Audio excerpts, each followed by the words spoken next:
Hey, welcome to Film Fanatics. My name is Dan. My name is Justin. And I'm Joe. This week, last year's bestseller Girl on the Train comes to the big screen, as does one of the year's most controversial films, Birth of a Nation, and John Cusack and Samuel L. Jackson head up a Stephen King adaptation. Going to be an interesting week, I think. We kick it off with Girl on the Train, and that is going to be Justin. Okay. Girl on the Train, often boasted as the next Gone Girl, which may or may not be generous depending on who you are.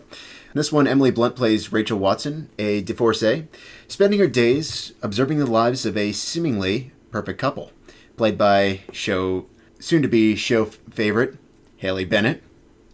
Cringe. What show? Yeah, what show? Discount Jennifer Lawrence. Oh, yeah. not this one. And Luke Evans, also cringe. But I like that who movie. may very well be the furthest thing from that expectation. However, when Rachel has a blackout and the female of this coupling mysteriously disappears, it becomes a twisted journey across multiple connections between all these people to discover what happened before that disappearance and why. Rebecca Ferguson, Justin Theroux, and Allison Janney all have supporting roles. Real show favorite. I thought he wasn't going to mention Janney. For a second. I debated it, and then I was like, come on. My co-host might kill me if I don't mention Janney. So, I'll be honest, listeners. I read the book over the summer, and I was hoping it was going to be good because I thought they're boasting it was the next Gone Girl, which I thought was a great book. It's really, really overrated because of one huge gimmick, which is something the movie tones down significantly, which is showing the events from multiple perspectives, which made the book exhausting to try and cover. And also another thing you love, Justin. To an extent. To an extent. A lot of them. There's a lot of extents. I think there's an art to it. This was not the movie to be leading that charge. The movie does not even come close to the statement of overrated. Now, where I will give this movie credit significantly is Blunt leads this one like a true champ. She gets into this role, she completely embodies this role, and she owns it with a passion.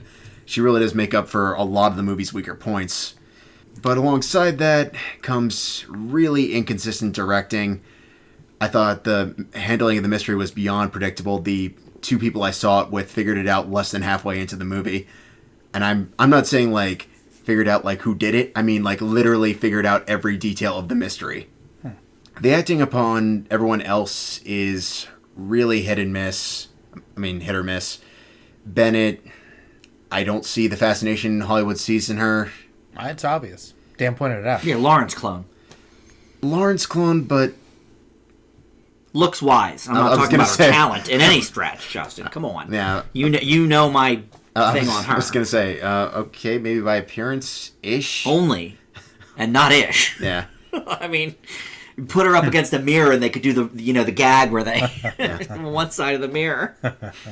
I'll be honest, I do not get the Gone Girl comparison whatsoever outside of the fact that both kind of deal a little bit with sex. No. Really? You don't think there's a comparison? Not even remotely. They're both about murder mysteries, and they're okay, thrillers. so dark like romance stuff. Maltese Falcon and Justin, then there were none are Gone Girl's the most recent. Now Yes. you've got this. Yeah. I mean, you always compare it to the most recent thing that was a hit. It's not exactly the same. No. But it's the closest thing but thematically. a movie where genre-wise, yes. someone Thematically, I don't dies. think even remotely. Thematically, definitely, and we'll get into that. Yeah, for sure. For sure. In terms of like twists and turns, absolutely not. I mean, and alongside that, another big thing with the book was I thought the first like third of it was kind of interesting the way it was being handled. There were believable characters. There was a kind of interesting setup, and then it sort of segued into quite possibly the most generic finish of all time. The movie is interesting for about 15 minutes, and then you're just sort of coasting off of Blunt's performance to get you to the end of its exhausting 2-hour runtime. I'm curious to see where you guys stand on this one. I know, Dan, you thought this was going to be a big talker, so... I liked it. Yeah, I did think it was going to be a big talker because I saw it by the time I had made that statement, and critically, it's not very well received. And I I don't see it. I mean, that's not as good as Gone Girl. To say that there's no comparison to Gone Girl is ridiculous. It's so clearly that's the go-to, and that's fine. Not as good as Gone Girl by any stretch. No. I mean, that was in my top 5 of the year. It's a good movie. But Blunt is fantastic here in the role. It's one of her stronger performances recently, anyway. You know, fake Jennifer Lawrence was all right. I don't get it either, Justin, but you know, she's got the look, so She served her purpose in this certainly movie. a lot cheaper to get than Jennifer Lawrence. Who's so obviously who they really want. why not get her? Yeah. I, for one, really enjoyed the twists and turns. Now, the biggest problem for me is the time frame stuff, the wildly whooshing from the past to the present, and just generally the presentation overall is not nearly as engaging as some other films. But for the most part, I actually enjoyed it. I didn't really see a lot of things coming in this movie. Joe, what'd you think? I didn't know exactly who did it, but I kind of thought I could sense where they were going with it. And I think the performances were pretty good. I think in that sense it was pretty engaging. They were trying to explore some really interesting emotional aspects of, you know, the opposite sex dealing with each other from various perspectives, and the layers of the different marriages and perceptions of things was pretty cool.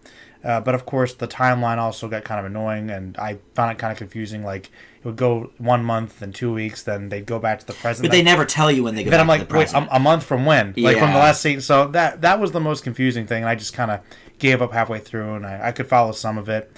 But I thought mostly how it was handled was fine. My biggest issue with the movie, though, is that if it's trying to convey some sort of message, I'm not really sure what that is, because by the end of the movie, it's like, oh, they slapped this one line on, like, oh, so, you know, it's perfectly fine. And I'm like, no. You Not hate really, no. You hate everyone by the end of this movie. Yeah, no one's likable. No one's really. likable. You think, Not okay, especially. they try to show different angles, and then they switch things around to show other things, and you're like, well, that doesn't really fix it. Well, You the just kinda- sister, Laura Prepon, she's likable. Oh yeah, I also yes, Roommate, but yes. also glad you mentioned her because Oh, that wasn't her sister? No, roommate. that was a roommate. Okay. Might I as thought the well. reason she was putting up with so much is because she was the sister. But all right. No, she was a great roommate. Obviously, they didn't convey that well enough to me. You know, but no, Prepon was good. Okay. I liked her like 2 scenes. And Janny's fine, Allison Janney was good. of course. Some of the dialogue was unrealistic for how a cop would handle things. If Yeah. you want to Oh, get, without if question. you want to get evidence, but whatever, it's a movie.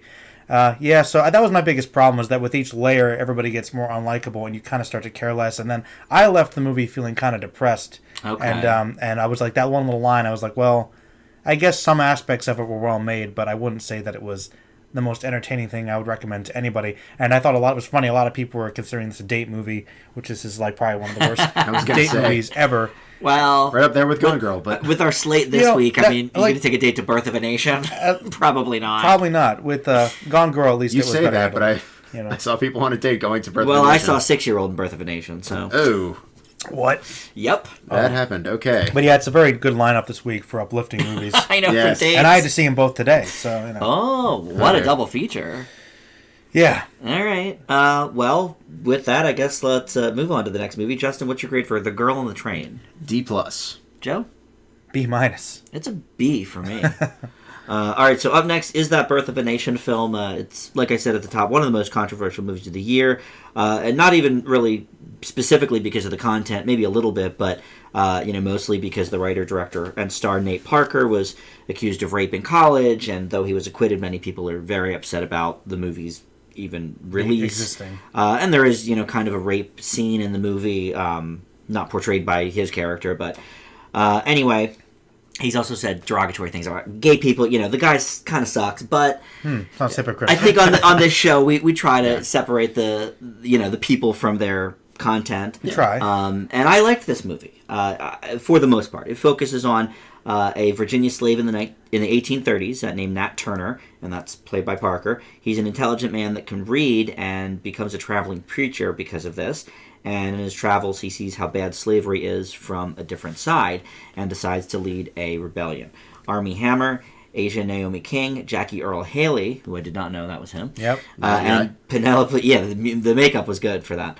And Penelope Ann Miller co-star. Now, this movie is not in the same league as a 12 Years a Slave, but I really do think it's pretty good. I think Parker is a good actor. I only really remember seeing him in Red Tails previously to this. I'm sure he's done Beyond the Lights? some stuff. Oh, that's right. He was the guy in Beyond the Lights. Okay. So, I think he's a fine actor, pretty decent writer, director maybe is the weakest of the three hats he plays here, but the movie hits all the beats that you would expect from something like this. But one thing I do like about it, that unlike 12 Years a Slave or Free State of Jones, the black man in this does not need the white man to come to their rescue. Turner is leading this rebellion all on his own, really in spite of, Armie Hammer seems kind of like an okay guy for a slave owner. Yeah. But still, we need to rise up against him too. So I kind of like that part about it. There's a few scenes of this movie I could not watch. And then at the end, there's like a minute-long montage of all of them.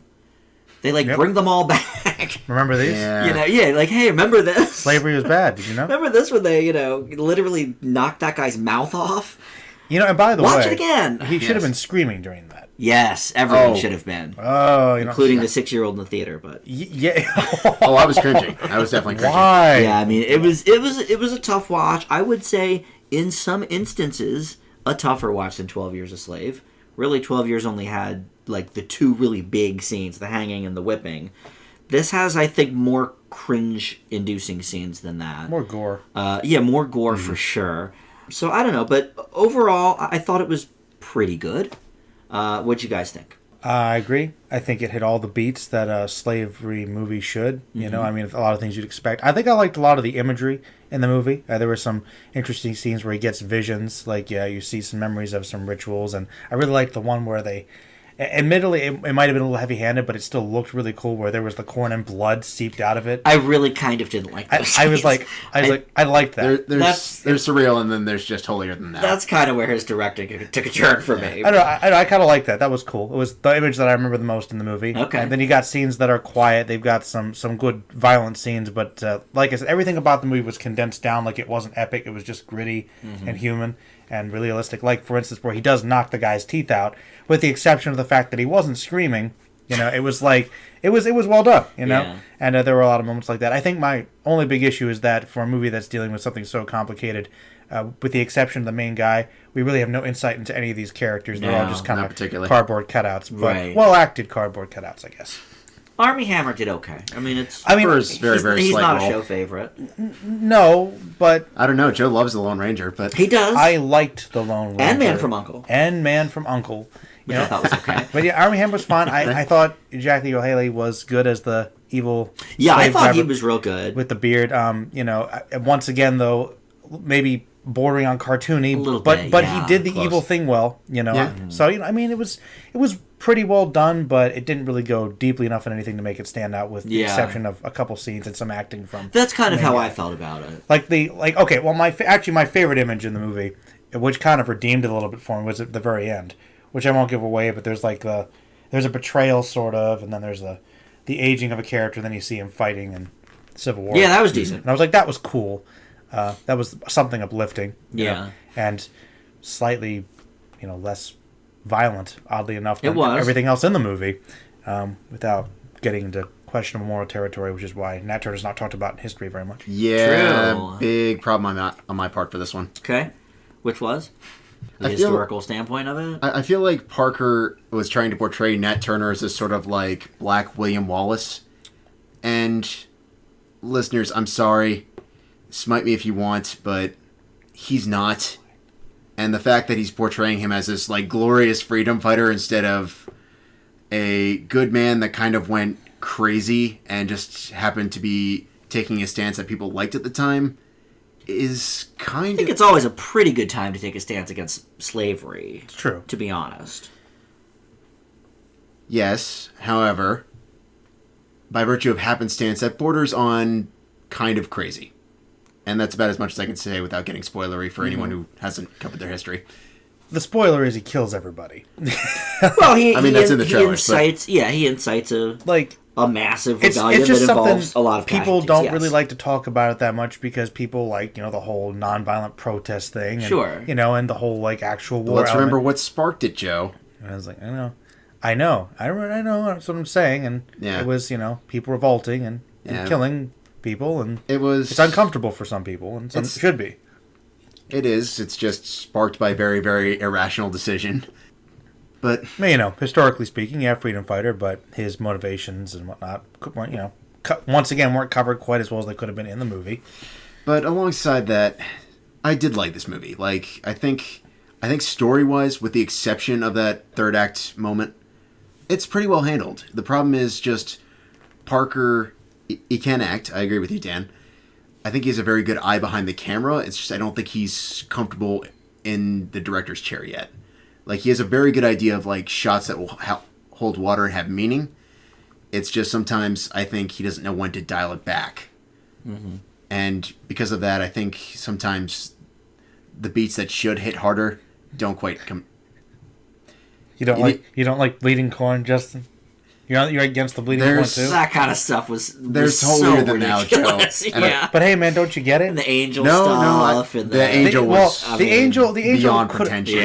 Was a little much. Yeah, I agree. Even the dream sequences, I don't know. the dreams? I understand it maybe sets it aside from certain other movies of this kind, but like, you know what, I'm running for horror. I just thought they were just a little bit ridiculous. Joe, you've already run Candyman. I know. But as a whole, I think the big thing is sort of the same thing we see with a lot of biopics is Parker is just machine gunning everything. And because of that, a lot of the big things that should hit aren't working. Like, for example, there's this whole dynamic between Parker's character and Armie Hammer's character, and it's supposed to be this big tragedy that they sort of find themselves on opposite sides by the end of it. And there's kind of irony at the start that sort of bookends it. And it just doesn't work. It's like I can appreciate where you were going with this. I'm sure in the script it worked wonderfully. It's just the way you portrayed it here. It took so long to get going. It just doesn't come together. I want to ask you guys a question. Sure, go for it. Well, I believe in reference to that, they were trying to kind of show the growth of the separation between these two people. Yeah. Is that the kid that he's playing with at the beginning? Yeah. Because I wasn't sure because he was blonde and then Armie Hammer's not blonde and I was like... I assumed that, but there was not many really indicators. Yeah, I didn't know. I was like, oh, so that's they're just, friends for a long time. I just sort of went with it. All right. That's what it was. Because I didn't realize that, like, wait, that's why this is supposed to mean... It wasn't conveyed very well. It should have been. Like, hey, name of person, let's go play. I get it. Right. Yeah. That's all I would have needed. Well, we were supposed to also get the imagery then with the girl that he sees playing with the white girl. Yeah. On the porch. Yeah. That, maybe they're going to grow up and, she's going to be owned by her, too. Yeah. See, that surrealistic thing, I think, held more water to me. See, I don't really consider that surreal. There's slow motion. And that wasn't surreal. I mean, that was happening. It was a metaphor. I would say it was a metaphor. But it was a metaphor that was actually something that happened. Right. And Yeah, the surreal stuff in this movie is the angel and the dreams and stuff. Right. Yeah. Weird flashback things. Yeah. And, But I mean, the corn was also metaphorical, but... Yeah, definitely. Well, obviously. You could say that. But you know what? I don't know what you mean. I appreciate that was corn and not cotton for the 5,000th time. Okay? True. Okay? Yeah, Gotta give him a point for that. Just a smidge. I mean, the blood on the cotton would have been too obvious. Well, I mean, you've already... That classic's already been handled by Tarantino better than anyone, so... That's true. It's true. Why go there? Mm-hmm. Although, I do think the one plantation in this movie was the same as Don Johnson's in Django. You think? I do. I think they use the same set. Would make sense. Yeah. House I mean, looks similar. if it's there, why not? Yeah. But I think it is well shot. I think for the most part it's pretty well acted. The third act kind of didn't quite sit well with me because of that reason, where they're trying to portray this guy who's kind of not right in the head as this heroic figure.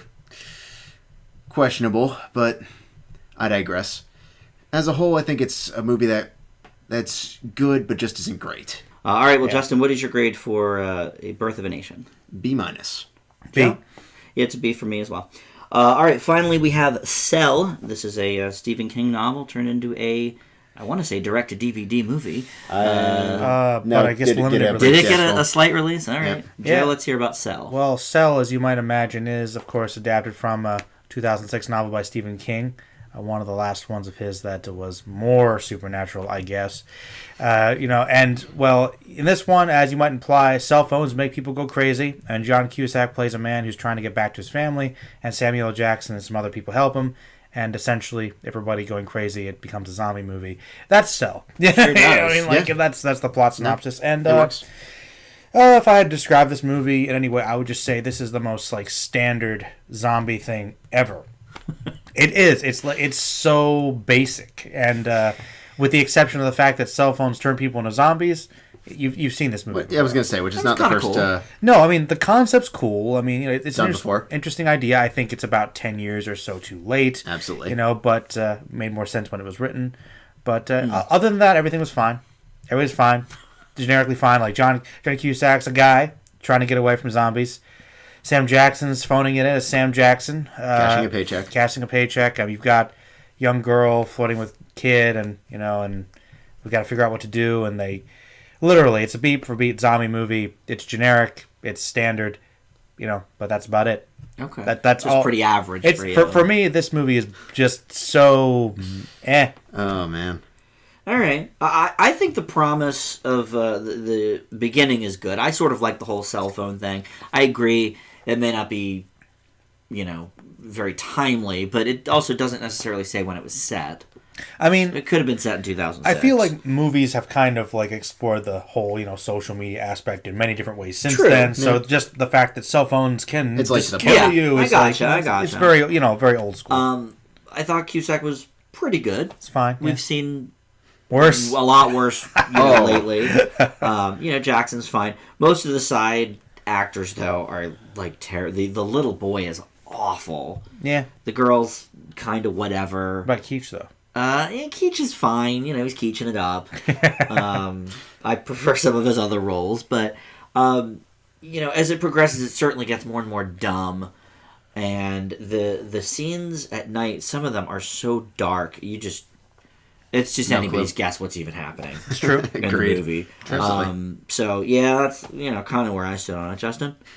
So when the book came out, I was actually really excited to read it because it was sort of in my George A. Romero phase, and I thought, as a book, this isn't great, but a lot of this has a very cinematic feel to it. So I was really excited when they announced that there was going to be a Cell movie. Oh my. Years passed. Clarius got the rights. I don't know if they still did. I think it fell into Lionsgate's hands at some point. And then we got this movie.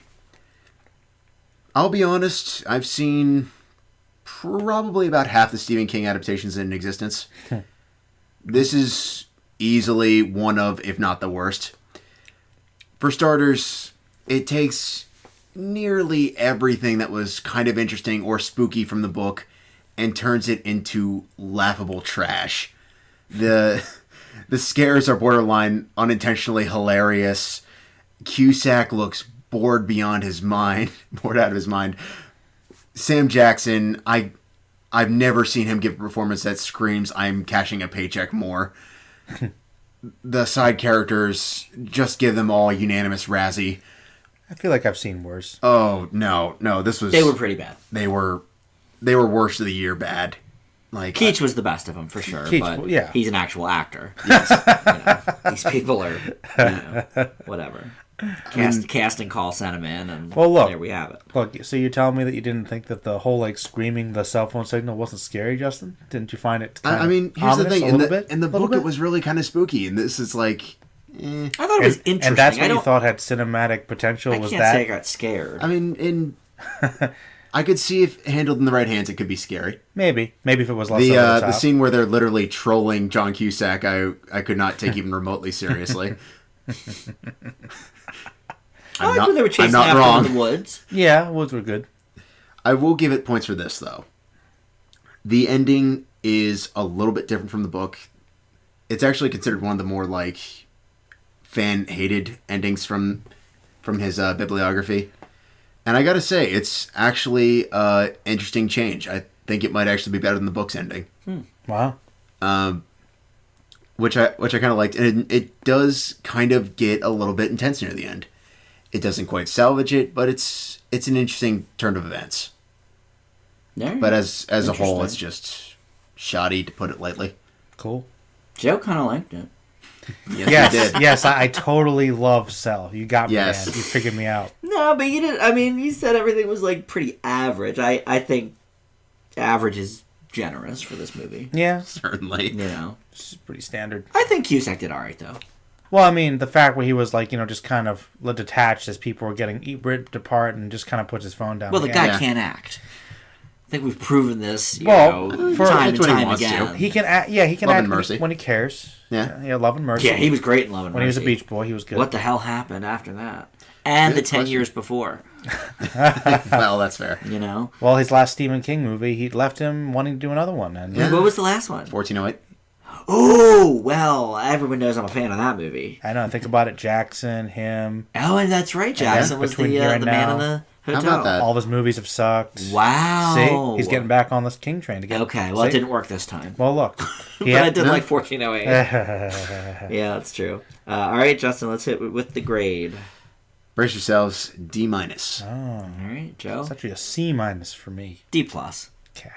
I had it for a while, but then the longer it went on, it was generic is probably the best word I could To say. be fair, I spaced out about halfway through, so Did ya? Yeah. take that for what it's Yeah. worth. All right. Fair enough. All right, well, that is the show this week. Pretty quick one, just the 3 movies, but we'll be back next week with the new show, and in the meantime, you can check out some of our old classic episodes and Star Trek reviews, and Joe, you've posted on your channel the Joe movie. Yes, which I'm going to allow Film Fanatics to review for me as part of their show or as its own mini-sode. I'm very excited about that. With me obviously not involved. And Not going to review your own work? Oh, no. No, I mean... Sounds a little egocentric. Yeah, fair enough. If you guys would like me to, take part in it, we'll talk about that later. But there will be a Film Fanatics review for the movie. I requested personally. Yeah, so I'm down. go ahead and Sounds do it. And hey, first review, possibly only... Well, no, there might be one other one. But There might be some reviews. well, there's You're at least... friends with a lot of YouTube people. I know I am. Even if you don't want the reviews, so the reviews are coming. They might come. Oh, no, I welcome. Go ahead. All right. Very good. Well, and you can check out our channel Well, you can subscribe to our channel here, and you can check out our Facebook group, Film Fanatics with an exclamation point, and the Twitter feed at Film Fanatics Pod. Joe has a Twitter as well, at Merlin Reviews. You can subscribe to or follow, whatever they say on Twitter. And that's going to do it. So we'll see you back here next time.